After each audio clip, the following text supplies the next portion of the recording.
सहयोग जीवन निरोग यूट्यूब चैनल में आपका हार्दिक स्वागत है। ये पूर्व सैनिक वेलफेयर सोसाइटी जिला सोनीपत से आज गोहाना में पहुंची है और गोहाना में ये कुछ ब्लॉक वाइज पदोन्नति के लिए यहाँ पर आए हैं। उसके बारे में हमारे प्रवक्ता कुछ बताएंगे।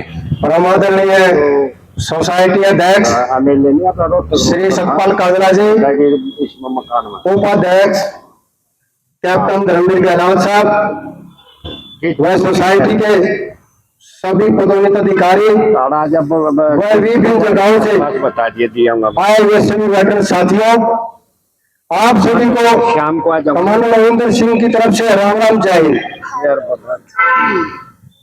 मैं आज कुछ तथ्य आप लोगों के साथ साझा करना चाहता हूँ। काफी लंबे समय से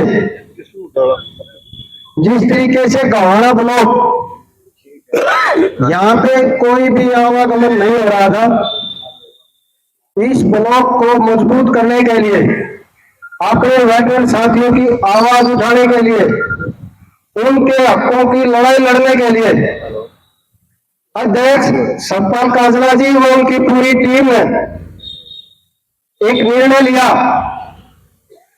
कि क्यों ना हम ब्लॉक वाइज, जैसे गोहाना में मतलब सोनीपत में जितने भी ब्लॉक हैं, ब्लॉक वाइज जो एक सोशल वर्कर है, जो सामाजिक कार्यकर्ता है, जो सेवा के दौरान भी और सेवानिवृत्त होने के बाद जिनके दिल और दिमाग में एक सेवा भाव भरा हुआ है, एक तरीके से वॉलंटियर, आज उनसे हम सब रूबरू होंगे। वह उनको अध्यक्ष सतपाल काजला जी की वह पूरी टीम की तरफ से पदोन्नत किया जाएगा। पदोन्नत ऐसे नहीं किया कि यह फॉर्मेलिटी है, ये एक बहुत बड़ी तत्परता है, एक पावर डेलीगेशन है। आप सभी को मालूम है यहाँ पे भी सीएसडी कैंटीन है, ईसीएचएस है और भी बहुत सारी समस्याएं रही है। यहां से बंदे को बार बार सोनीपत जाना बहुत कठिन है, लंबा रास्ता है। उन समस्याओं को मद्देनजर रखते हुए संस्था ने कदम उठाया है कि हम बहुत एक इलायक टीम का गठन करेंगे गोहाना ब्लॉक में। आप लोगों को थोड़ा सी चीज साझा करना चाहता हूं। सोनीपत की कुछ समय पहले आप सोनीपत गए होंगे, देखा होगा सीएसडी कैंटीन हो, चाहे जिला सैनिक बोर्ड हो, चाहे ईसीएचएस हो, एक बहुत लंबी कतारों का आप लोगों ने सामना किया है। बड़े दुखी, इतनी दूर से आप वहां तक पहुंचते और वहां से हताश निराश होकर के वापस आते, एक दूसरे को गाली देते हुए। क्यों? क्योंकि कुछ वरिष्ठ लोग आप लोगों के हकों का खाने का काम कर रहे थे, आप लोगों की आवाज उठाने का कोई जरिया ही नहीं था। मैं ये कहना चाहूंगा कि बहुत महान शख्सियत है जिन्होंने एक संस्था का गठन किया, एक हमारे सभी को एक प्लेटफॉर्म दिया, हमारे को एक बात रखने का, अथॉरिटी के साथ लड़ने का एक रास्ता दिया। आज मुझे ये कहते हुए बिल्कुल फख्र महसूस हो रहा है। आप सोनीपत की कैंटीन में जाकर के देखो, जहां पे सामान 2 से 4 और 6 दिन के अंदर अंदर पूरा सामान आउट हो जाता था, लेकिन आज आप लोगों की एकजुटता, आप लोगों की मेहनत, आप लोगों की कर्मठता के कारण बहुत सारी चीजें संभव हो पाई है। महीने के किसी भी दिन आ जाओ, आपको सीएसडी कैंटीन में सामान मिलेगा, वो भी ब्रांडेड। ये संस्था का काम है, आप लोगों का काम है। ईसीएचएस में जाओ, जब बहुत लंबी लाइन लगनी शुरू हो जाती थी, आपको लाइन देखने को नहीं मिलेंगी। जिला सैनिक बोर्ड, जैसे आप अंदर जाते थे आपको बाहर का रास्ता दिखा दिया जाता था कि भाई अपना काम बाहर करा लो। यहाँ काम पर हमने ऐसी कोई भी अथॉरिटी नहीं छोड़ी जिसके साथ पत्राचार करके आपके हकों की लड़ाई ना लड़ी हो। सीएसटी कैंटीन के पास बस स्टॉपेज नहीं था। खानपुर को आने वाला रूट हमारे बहुत सारे वेटरन साथी होते थे, वहां बस रुकती नहीं थी। उनको घूम फिर के इतना टाइम कैंटीन में आने में नहीं लगता था जितना उन्हें शहर में घूमने में लग जाता था।